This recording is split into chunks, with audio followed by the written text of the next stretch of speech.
চলো আজ আমি তোমাদের সাথে আমার প্রতিনিয়ত ব্যবহার করা কিছু গয়না শেয়ার করি, যেগুলো আমি ছোটখাটো অনুষ্ঠানেও ব্যবহার করে থাকি। এই নাকফুলটা আমার বিয়েতে পাওয়া একটি উপহার।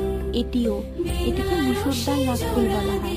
আর এই কানেরটিও আমার শ্বশুরবাড়ির তরফ থেকে পাওয়া একটি উপহার, কিন্তু কানের কাঠিটি চওড়া হওয়ায় আমি খুব একটা ব্যবহার করতে পারি না।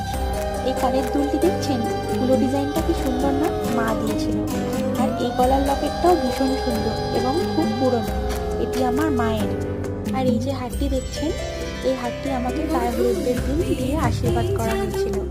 এই কানেরটি এই হারটির সাথে খুব সুন্দরভাবে মানায়, ঠিক যেন মনে হয় জোড়ায় জোড়ায় তৈরি।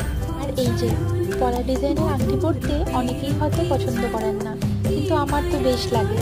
এইটিও আমার একটি শ্বশুরবাড়ির তরফ থেকে পাওয়া উপহার। ভিডিওর পার্ট 2টা তোমাদের সাথে অবশ্যই শেয়ার করব।